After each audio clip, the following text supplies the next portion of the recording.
आप अडानी पे कहां चले गए? अभी तो संभल की बात हो रही है ना। मैं बता रहा हूं, संभल में आपके खुद के सांसद कह रहे हैं कि कांग्रेस हमारे ऊपर एक वन अपमनशिप करने की कोशिश कर रही है। अब वो सिर्फ एक टोकनिज्म या फिर फॉर्मेलिटी कर रहे हैं। आप ये मानते हैं कि नहीं मानते हैं? क्या ये वोट बैंक की लड़ाई है संभल के ऊपर? जवाब दे रहा हूं। देखिए, 9 मुद्दों के बारे में सुधांशु जी ने कहा। मैंने कहा उस 9 मुद्दों में से एक मुद्दे पे भी न प्रधानमंत्री दिखाई दिए, न उनका कोई प्रेस कॉन्फ्रेंस होगा, न ये संसद में बहस करेंगे। पहली बात। दूसरी बात, आपने कहा कि वोट बैंक की लड़ाई है। एक पार्टी कहती है बटोगे कटोगे, उसका मूल मंत्र है।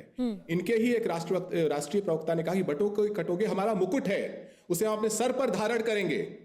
जो पार्टी सत्यमेव जयते के देश में कहती है बटोगे कटोगे हमारा मुकुट है, जिसे एक पूर्व मुख्यमंत्री संसद में खड़े होकर कह रहा है कि हत्या का आरोप लगना चाहिए इस प्रशासन पर, उसके खिलाफ कौन खड़ा था?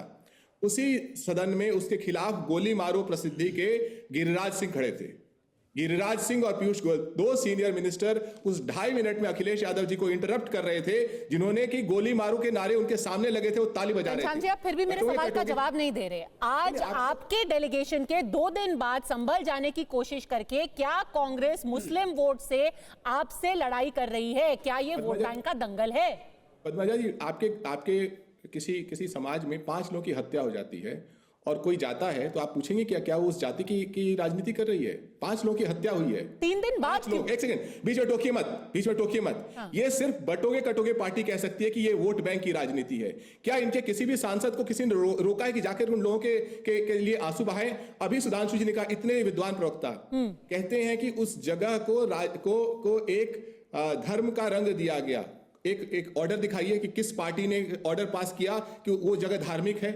लोग किसी जगह को चुनते हैं कि वो धार्मिक है कि नहीं। और 1920 में जब आरएसएस का गठन नहीं हुआ था, एएसआई ने एक जगह को एक अपने अधीन किया, तो हम उस बात को मानेंगे कि वहां के लोगों के बीच में जो प्रचलित है उसको मानेंगे। अगर पार्टी कहती है बटोगे कटोगे, तो उसका प्रवक्ता कहेगा बटोगे कटोगे, उसका मुख्यमंत्री कहेगा बटोगे कटोगे, उसका प्रधानमंत्री कहेगा बटोगे कटोगे, और लोगों को कटना पड़ेगा। 5 लोगों की हत्या हुई है, कोई वोट बैंक की बात नहीं है।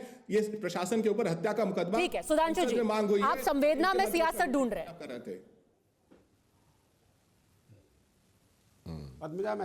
पहली बात मैं कहना चाहूंगा, लाखों दर्शक देखें सपा का प्रवक्ता क्या बोल रहा है। वो कह रहा है कि एएसआई का नोटिफिकेशन, यानी सरकार अगर किसी को सरकारी संपत्ति मानती है तो वो इंपॉर्टेंट नहीं है, लोगों की भावना इंपॉर्टेंट है।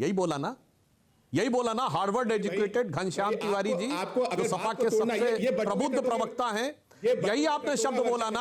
अब सोचिए, मैं लाखों दर्शकों से कहता हूं, देखिए संविधान का कैसे मजाक उड़ाया जाता है। वो ये कह रहे हैं कि सरकारी संपत्ति बटोगे कटोगे पार्टी के नहीं रहेगी, वो इस पे तय करेगा कि मरोड़ने का पूरा अधिकार है। और मैं आपसे पूछूं, आप बटोगे कटोगे पार्टी के प्रवक्ता हैं, आपको बात को तोड़ने मरोड़ने का पूरा अधिकार है। करने के अलावा कोई विकल्प अपने तरीके से रखूंगा, आप बोल लीजिए। मुझे मैं पूरा इनवाइट करता हूं आपको।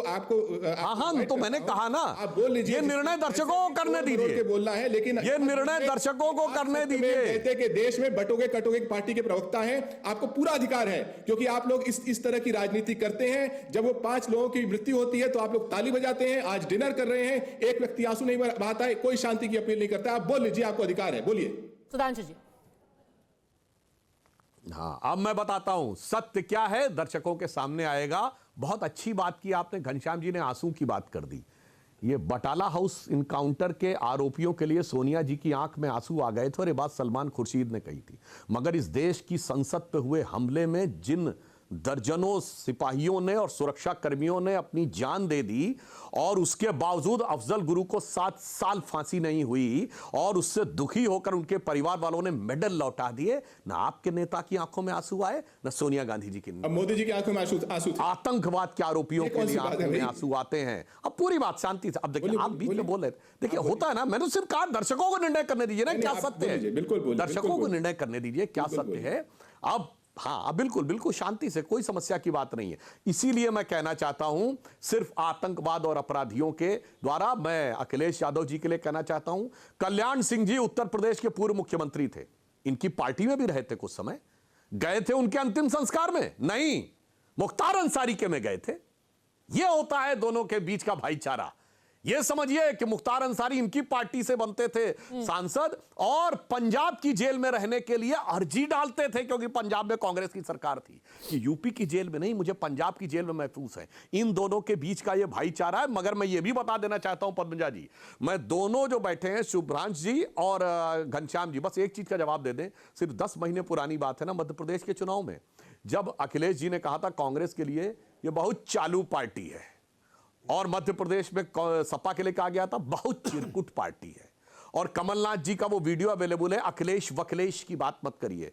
तो अब मैं नहीं समझ पा रहा था कि आप लोग चालू चिरकुट कह के एक दूसरे का अभिनंदन कर रहे थे और इसके द्वारा गठबंधन मजबूत कर रहे थे, या एक दूसरे से लठबंधन कर रहे थे कि पार्लियामेंट में एक चुनौती से। एक और बात कहता हूं घनश्याम जी, ये अडानी पे कोई आपकी पार्टी की तरफ का स्टेटमेंट दिखा दीजिए, नोटिस।